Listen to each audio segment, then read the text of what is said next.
Bien, Alfredo, ¿cómo estamos? ¿Cómo estás, Ricardo? Bien. Permitime que haga un agradecimiento previo a que hablemos de este tema de la responsabilidad de los economistas. Sí.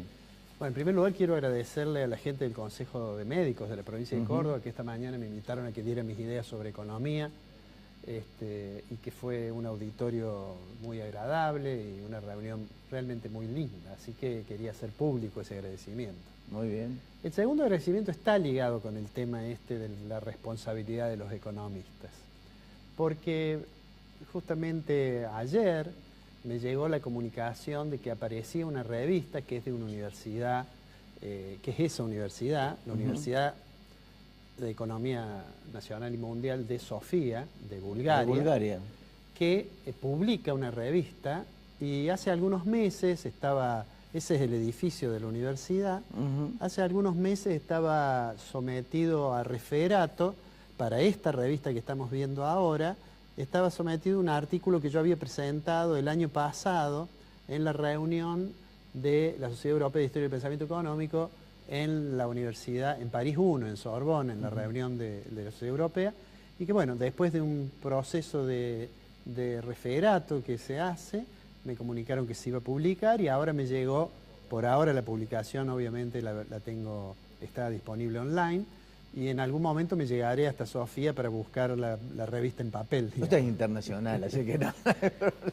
Pero a propósito de lo que decías de la responsabilidad, en realidad el trabajo ese que recién veíamos allí, la imagen de esa página de la revista, el trabajo justamente se llama Desigualdad, Pobreza y el compromiso de los economistas. El trabajo lo que hace es una revisión de cómo la economía ha ido cambiando a lo largo del tiempo y cómo a veces los economistas pierden la perspectiva de su responsabilidad social, digamos. Hay veces que la construcción de modelos teóricos muy sofisticados, que son muy agradables hasta estéticamente, en realidad se transforma en una especie de vía de huida intelectual para no confrontar con los problemas cotidianos. Yo tiendo a realzar mucho la imagen, aunque ahí reviso desde los economistas clásicos como Adam Smith o David Ricardo, el caso de los socialistas premarxistas, el caso de Marx, etc., y el caso de los economistas neoclásicos, pero yo realzo mucho la imagen de un economista que yo creo que fue el economista más importante del siglo XX, que es John Maynard Keynes, porque él en una oportunidad afirmó que los economistas se reservan una tarea demasiado fácil o demasiado estéril, si lo único que pueden decir es que cuando la tempestad pase va a reinar la calma.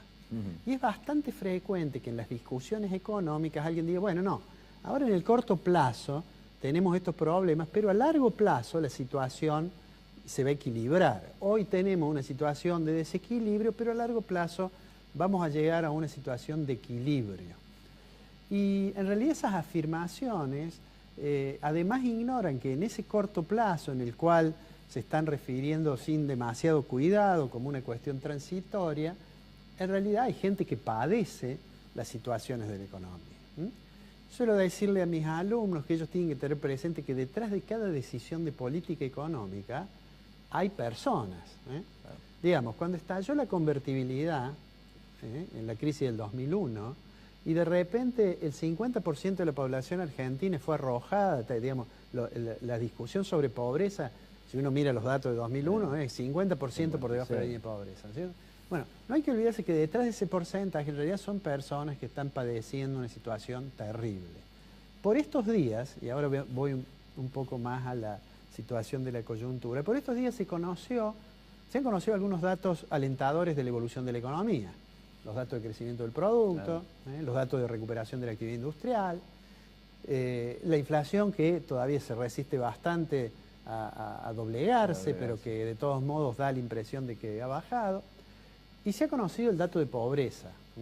Y yo pienso que el dato de pobreza es realmente una herida lacerante que un tercio de los argentinos estén por debajo de la línea de pobreza. Más allá de la discusión de cómo se mide la pobreza, si yo mido por el ingreso, si tengo otra medida más, con más dimensiones para evaluar la pobreza, lo concreto que si uno sigue ese indicador, estamos en una situación que realmente, es una herida de la sociedad. Claro, más en un país que no creció. en estos últimos 12 años al 1,5 puntos. Correcto. Tuvimos un periodo de muy alto. crecimiento muy alto, Claro. diríamos hasta 2008, Que 2009. se podría haber aprovechado. Y lo que se ha observado en muchos países, y Argentina no es la excepción, que hay veces que el crecimiento va acompañado de desigualdad, ¿no? Ujú. Que no es exactamente lo mismo que pobreza, pero que es algo no deseable, digamos, que cada vez entre el que más gana, entre el decil que más gana y el que menos gana, esa diferencia se haga más amplia. Y por estos días que estamos en plena campaña electoral, yo digo, el dato de pobreza es un dato tan doloroso que en realidad nadie debería usarlo, ni en un sentido ni en otro, para hacer política con eso, porque es hacer política con el dolor de la gente. Ujú. No se debería hacer eso, porque la discusión si la pobreza está bien medida en Córdoba y estuvo mal en el INDEC, o estuvo bien en el INDEC y estuvo mal en Córdoba, si el gobierno nacional aumentó la pobreza o la bajó y demás, está bien como una discusión en términos políticos para decir tengo una propuesta mejor que otra. Claro. Pero no está bien usar el dato exclusivamente para sacar un rédito sin acordarse de las Te personas. apunto un dato nada más, simplemente ninguno tiene autoridad moral para hablar de eso, fundamentalmente porque algunos gobernaron 12 años y Claro. otros 18. Sí, o sea, O sea que el tuvieron en dato- sus manos la solución. El dato de pobreza y de exclusión Claro. es un dato que nos viene acompañando hace mucho Claro, tiempo. Y si muchísimos uno años. revisa datos de muchas décadas atrás, Argentina Es la no misma, tenía esa es la realidad, misma. ¿no? Después se consolidó eso y después del 2001 tenemos esto. Entonces digo, y acá vuelvo al tema del compromiso en realidad de los economistas.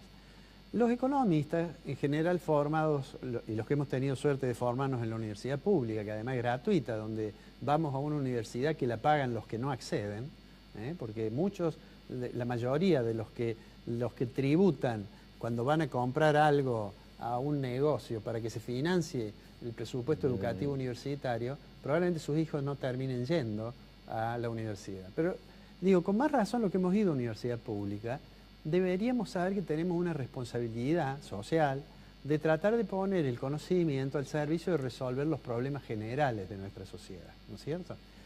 Y no refugiarnos, insisto, a veces en estructuras teóricas muy sofisticadas, pero que se alejan de la resolución de los problemas.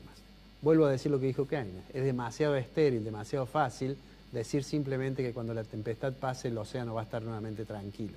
En realidad lo que hace falta es dar ideas para transitar las tormentas. Eso creo que en el desarrollo de la economía moderna hay algunas corrientes de pensamiento que han perdido un poco ese norte y que están más preocupadas por la consistencia interna de una determinada construcción teórica, por la lógica interna de ese razonamiento, que por formularse preguntas respecto de los problemas que afectan a las personas e intentar al menos buscar las mejores soluciones para Es eso. una buena autocrítica esa. No, yo creo que entre los economistas hay muchos sectores que ven eso. El trabajo que yo menciono, que sale ahora en esta revista, cuando lo presenté el año pasado, en realidad en el auditorio había mucha gente de historia y pensamiento económico, pero que ascribe a miradas diferentes, además de distintos países. Claro. Y yo diría que una buena proporción de esas personas, quizá eso se da más entre los que hacemos historia del pensamiento, tienen una capacidad de mirar críticamente el estado actual del conocimiento de la economía y la, digamos entre comillas, la utilidad social de las recomendaciones de los economistas. Pero hay un dato con el que yo me quedo y que es lo que vos decías, ¿no? Es hacer política con los datos significativos de pobreza.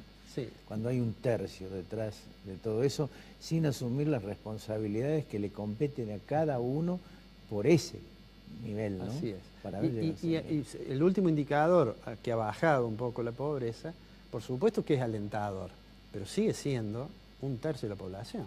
Contame algo de Duhovne.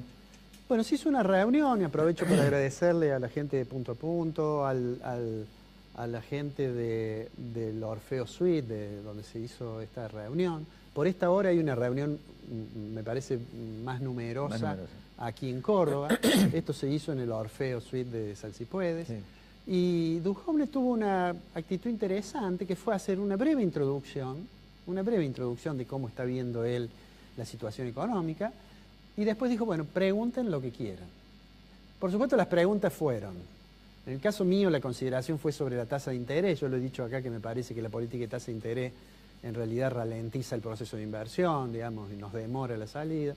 Pero hubo muchas preguntas impositivas. Todo el mundo ya está hablando de cómo va a ser la reforma tributaria. Hubo, digamos, intervenciones muy interesantes de gente que conoce mucho de la cuestión tributaria, como es el caso de Farré, por ejemplo. Y hubo, además de las dirigencias empresarias, de la presidenta de la Cámara de Industriales Metalúrgicos, del presidente de la Unión Industrial de Córdoba, formulando, bueno, cada uno desde su perspectiva cuáles son los puntos. Y te diría que lo más destacable con Presidencia, si uno acuerda o no con la respuesta que dio el ministro, lo más destacable me parece fue la actitud muy abierta y diría, como lo dijo el presidente de la Universidad del siglo XXI, Rabat, le dijo que estaba impresionado por la humildad y la, digamos, apertura a contestar preguntas que tuvo. En ese sentido, creo que fue realmente muy interesante. ¿El resultado electoral implica cambios inmediatos o en el corto plazo por parte del gobierno? Yo creo que no. Yo creo que sí van a tener que poner un poquito más de cuidado en la cuestión fiscal, pero es como que están conformes con eso. Argentina va a tener 4 puntos de déficit primario y según sus planes, lo dijo hoy Duhovne, están pensando en 3,2 para el año que viene. Una cosa interesante es que la cuestión, la relación nación-provincia también tuvo presente en la discusión y allí obviamente una situación muy compleja porque las provincias tienen dificultades, hay gobernadores que reclaman, digamos, como si tuvieran recursos propios que se los ha sacado la nación, ¿no es cierto? Y la nación que además tiene una situación fiscal también frágil, tiene déficit, de manera tal que eso también estuvo presente en la discusión sobre cómo va a ser la reforma tributaria y eventualmente cómo se va a discutir lo que serían las funciones y recursos de los distintos niveles del Estado. Fue una linda reunión, interesante. No se puede pretender, y menos en periodo electoral, que la intervención del gobierno no sea una justificación de las medidas que está adoptando, ¿cierto? Perfecto, nos vemos. Nos vemos el martes que viene. Señores, esto ha sido todo por hoy.